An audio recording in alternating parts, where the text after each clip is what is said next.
Hey guys, welcome to our fourth video on Roman civilization. So where we left off, we were talking about one of the threats to the Roman Republic during this time frame, which was a place called Carthage.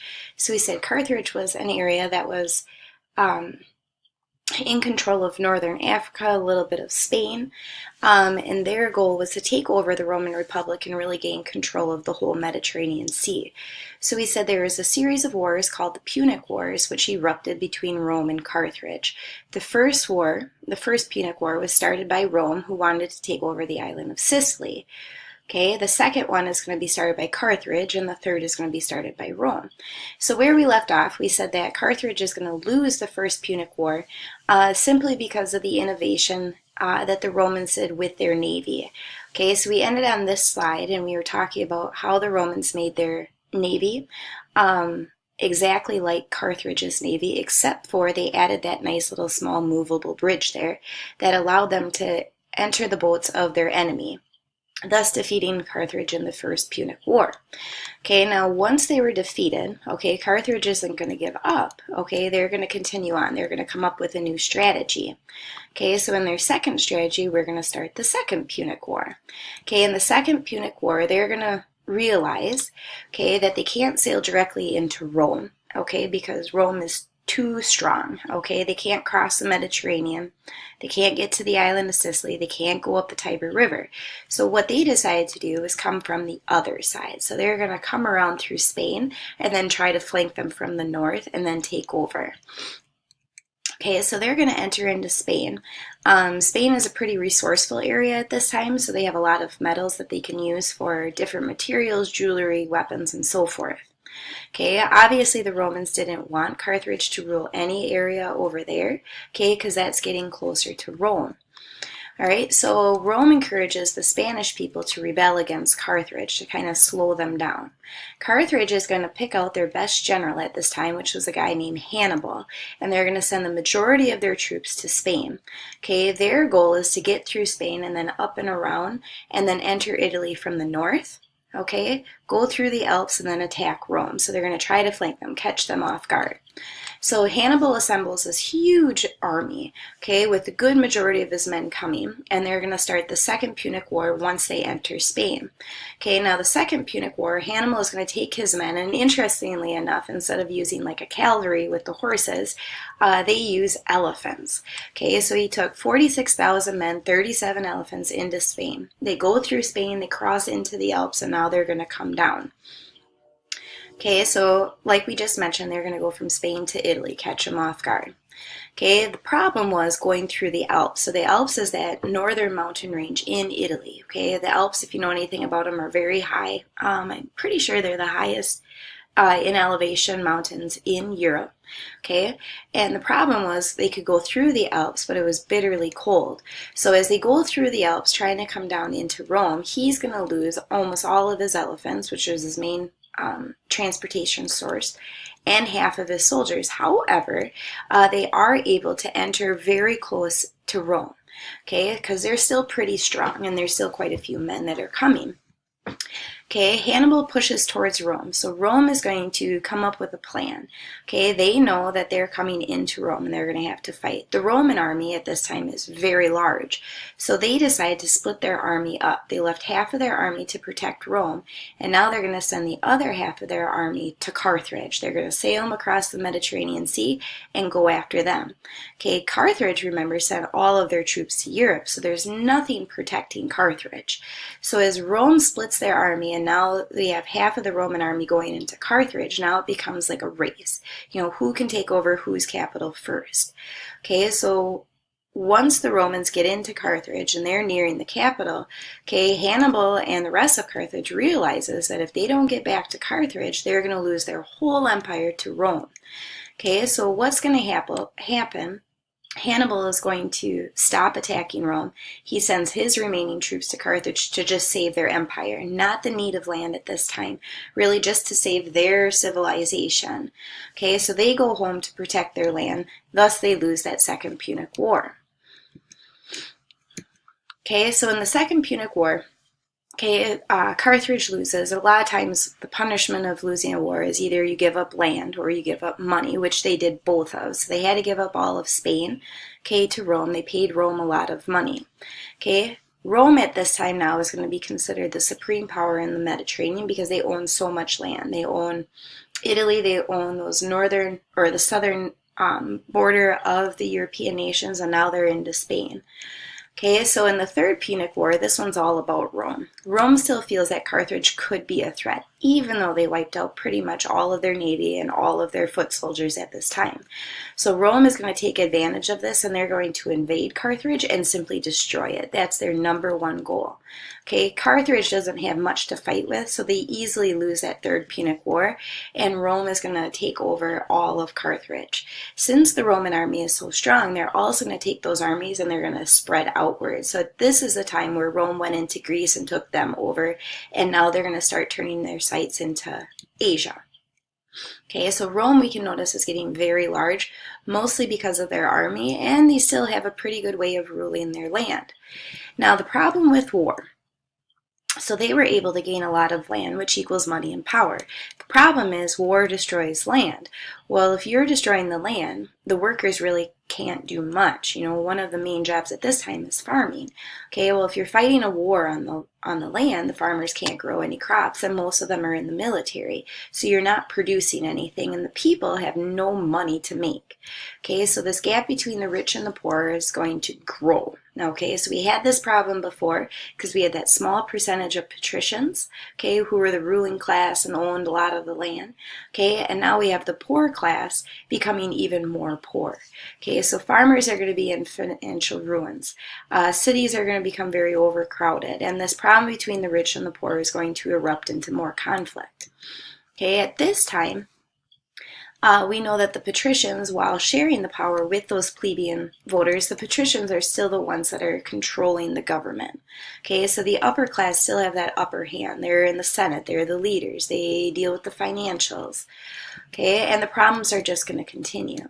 So as farmers become more in debt, more in poverty, okay, and their land is neglected, okay, they can't pay back their loans, okay, so many of them purchase land on a loan like we do today, okay, but if they're not making any money, they can't pay back those loans. Okay, so farmers aren't going to be able to compete with those wealthy people who have all the money. So the wealthy are going to create these large farms. If you think of the word plantation, okay, that's what these words, except they use the word latifundia, okay, which is a Spanish term. Okay, so these latifundias were very similar to plantations. Okay, so you had one like large building area, and then they owned all the land around them. So as the farmers couldn't pay back their loans, the wealthy is going to take their land and make their latifundias even larger. Okay, so then we would say, well, then the farmers would just work for these wealthy landowners. Okay, but the problem was that Rome took over so much land and had so many prisoners of war that they just put the prisoners of war on those large farms instead, and now the farmers have no job, no land, they're not citizens. Okay, and this problem is just going to erupt into a larger problem. Okay, so if the farmers don't have any land and they can't get a job in the countryside, what they're going to do is start moving towards the city, okay? Maybe they can find a job there. So farmers are going to enter into the city, but the problem was once they got to the city, it's going to be the same thing as what was in the countryside. Those jobs that are in the city were all put on the prisoners of war because you don't have to pay them. Okay, so the farmers couldn't find jobs in the city either, and now they're left living on the streets with nothing. Okay, so the poor are becoming more poor. They're getting upset. They're becoming angry. Okay, we know that poor and upset over a long period of time will eventually cause rebellion. Okay, so we know this is happening. Okay, does the government in Rome realize this would happen? Yeah, okay, they kind of watch this happen all around them. In Greece, with the Etruscans, you know, this is a common theme that the government knows. So now the government has to figure out, well, what do we do? Okay, we have to try to fix this problem or we're going to lose our whole government. So instead of really fixing the problem of the poor by giving them land or giving them jobs, okay, they decided to institute a policy called bread and circuses. So bread and circuses was a policy that all cities did, okay, because we have all these poor people without jobs hanging out on the streets, becoming more angry and resentful towards the government. So the government decided that every day they would give out free food. So at lunch they would offer up food to all these people, okay, that's where this idea of bread comes from. Okay, they would also provide entertainment. They would put on plays. They would put on different types of dramas where, it'd be funny and so forth. So people could attend theater, for free. At this time, people would go and watch the gladiator fights, which we haven't talked about yet, but those were all free. So the poor had something to do. If you were entertained and you were fed, okay, the idea was that they would create a happy society, okay, because they have food, they have entertainment, and that would cause less rebellion. Okay, what we kind of call this is like a little band-aid. Okay, so the poor are going to be like, oh, the government's trying to help us initially. Okay, oh, they're giving us food. Oh, we can go to the stuff for free. Maybe it's not so bad. Okay, so this weird philosophy of happiness, is occurring, but it's short-lived. So they're not fixing the problem. They're just putting a little band-aid over this huge cut. Okay, and they can't fix the problem of poverty, okay, by offering bread and circuses. It's just not going to happen. So this is going to be a short-term fix, and eventually this happiness is going to wear off.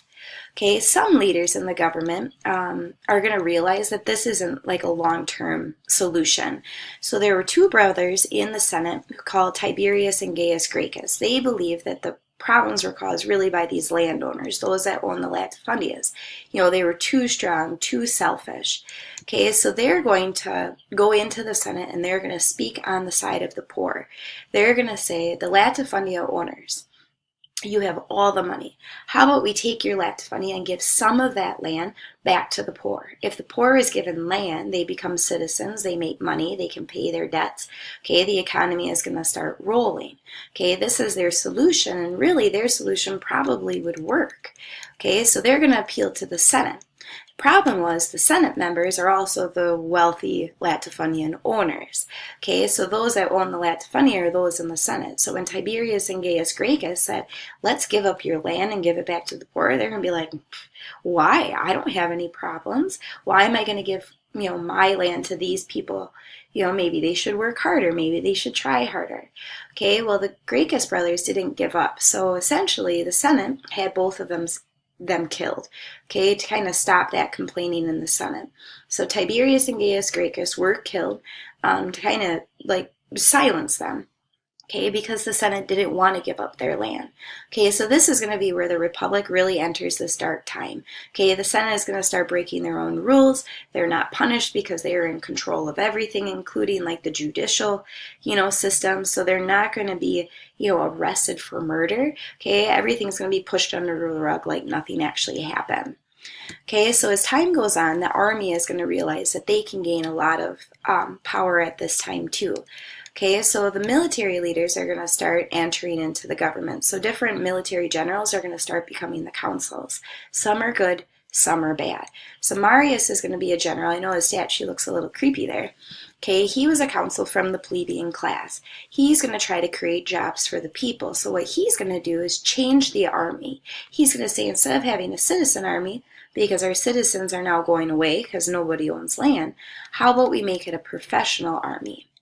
How about we say that anyone that joins the army gets paid a wage? So they're going to make the army professional, provide them with a job. So now all of these people are going to join the military, making their military even stronger and more powerful, and the people are paid. So Marius had a really good idea. Okay, the problem was that these soldiers who now have a job and money weren't loyal to the government of Rome. They were really loyal to the general that gave them that job. Okay, so we can see that, they have more money, but they're not really embracing this concept of a government for the people because they didn't really feel that the government was for the people. Okay, as Marius stepped down, or as Marius continued on, okay, other military generals are going to say, well, maybe we can take over. So a guy named Sulla, Okay, he's going to go in and he's going to take out Marius. Okay, force the enemies out, and he made himself dictator. So no longer are we looking at a republic who's voting in their leaders. Now we have Sulla, who's going to be the main leader who controls everything. Okay, so he took power away from the government, gave it all to himself with this idea that maybe it would make the republic strong, but it went the other way. When Sulla gave all the power to himself and to the rich, okay, all that's going to do is erupt war into conflict for the next 50 years. And we are going to stop there for today.